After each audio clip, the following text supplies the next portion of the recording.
The Silence of the Lambs, 1991, directed by Jonathan Demme, follows FBI trainee Clarice Starling as she seeks help from the imprisoned psychiatrist and serial killer Hannibal Lecter to catch another murderer, Buffalo Bill. The film redefined psychological thrillers with its focus on gaze, power, and character psychology, influencing many crime and suspense films. In the climactic scene, as Clarice enters the killer's house, Demme uses composition, space, and light to heighten tension between vulnerability and control. Let's see how he does it. Yeah, she was a big girl, sir. Yeah, I read about her in the newspaper. Mrs. Lippman had a son, though. Maybe he could help you. I got his card in here someplace. Do you want to come in while I look for it? May I? Yes, sure. Thank you. Here, the protagonist arrives alone at the killer's house. Through tight framing, Clarice is visually confined by the doorway and eaves, emphasizing her isolation and entrapment, a cue that she is approaching a point of no return. The killer dominates the right side of the frame, while Clarice is pushed into the corner, creating a palpable sense of spatial pressure and impending danger. The unbalanced composition heightens tension and unease from the very start of the sequence. At this moment, the audience already knows the man is the murderer, while Clarice remains unaware, amplifying dramatic irony. Due to the leftward bias, viewers tend to be more perceptually sensitive to visual elements placed on the left side of the frame, quickly noticing the protagonist positioned there. This framing choice also helps counterbalance the visual weight of the killer on the right, maintaining psychological tension without making the composition completely unstable. When the shot cuts back to Buffalo Bill, the frame shifts from Clarice's dirty single shot to a clean single shot of the killer. No foreground elements remain, and the murderer is fully exposed to the audience. The looking room is extremely compressed, visually conveying a sense of imminent danger. The spatial distance between the viewer and the killer is deliberately shortened, heightening psychological tension and fear. There is almost no headroom or nose room. The killer dominates the center of the frame, creating a suffocating composition. The slight low-angle shot reinforces his dominance and authority, visually oppressing the viewer. The use of shallow focus softens the background, forcing the audience's gaze onto the killer's face and subtle expressions, generating a strong sense of psychological pressure and visual fixation. In next wide shot, the frame is slightly tilted and visually unbalanced. The camera employs a high-angle shot, positioning the audience as observers looking down on Clarice, subtly implying she is being watched and creating underlying tension. As Clarice moves into the unknown space, ample-looking room is preserved in front of her, but headroom is compressed by the roofline. The vertical space feels constrained, while the horizontal space is relatively open, simultaneously conveying both the potential danger ahead and her entrapment, heightening psychological pressure. The killer is placed at the exact center of the guiding lines, directing the viewer's attention inexorably toward him, while Clarice remains oblivious to the looming threat. In terms of color, the house's decor predominantly features low-saturation browns, greens, and blues, deliberately creating a false sense of warmth and safety. However, once Clarice moves further and the killer closes the door, a large patch of pale red behind the door becomes visible. Other vivid red elements within the room subtly signal the killer's extreme danger and violence, reinforcing that the protagonist is entering a highly threatening environment.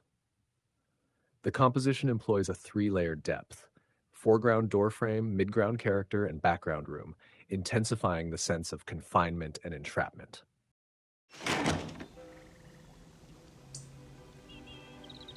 This silent, character-free shot serves as the final moment of calm before the climax. It not only conveys the absence of any possible rescue, but also deliberately slows down the pacing, intensifying the audience's sense of anxiety and unease. Are you close to catching somebody, you think? Yes, we may be. Did you take over this place after Mrs. Lippman died, is that right? As Clarice enters the house, the medium shot employs a handheld tracking movement, its slight shaking enhancing a sense of instability. The camera is positioned near eye level, with Clarice almost facing the lens, strengthening viewer immersion and making the audience feel as though they are accompanying her into the unknown. The composition adopts a classic frame-within-a-frame design, guiding the audience's attention directly toward the protagonist. The opening spaces on both sides add width, while also suggesting potential danger, implying that threats may emerge from the sides, thereby increasing psychological tension and a sense of spatial pressure.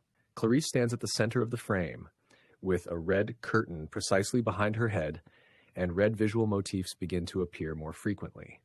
Her figure is surrounded by shadows, reinforcing a feeling of isolation and helplessness that evokes unease in the audience. As Clarice moves through the darkness and passes the final doorway, Tyndall lighting creates a mist-like veil across the frame.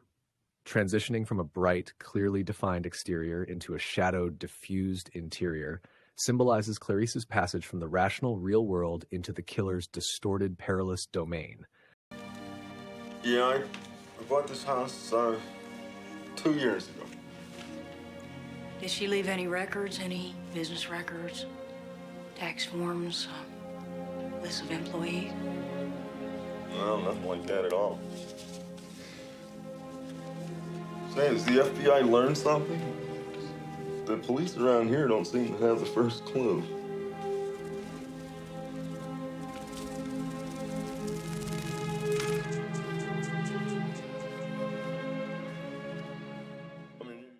In Clarice's POV shots, red visual elements signifying danger and death appear repeatedly. When the black moth, symbolic of the killer's identity, lands on a red thread, Clarice instantly realizes that the man before her is the murderer. The following tight facial close-up features almost no headroom, producing strong visual pressure. The shallow depth of field highlights subtle facial expressions as the camera stops moving, momentarily suspending time. The emotional distance between the viewer and the character collapses, immersing the audience fully into Clarice's subjective experience. She finally realizes the man standing before her is the killer she's been hunting. Now, let's watch the thrilling confrontation between the two. Description, fingerprints, anything like that? No. No, we don't.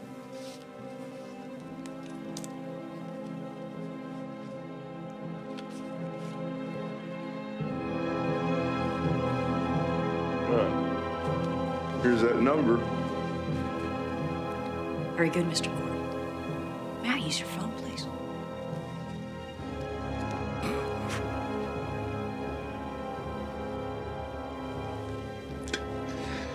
Sure, you can use my phone. Freeze! Put your hands over your head and turn around. Spread your legs. Spread your legs. Put your hands in the back. Thumbs up. Freeze! All right, that's our analysis of this sequence. Thank you for watching.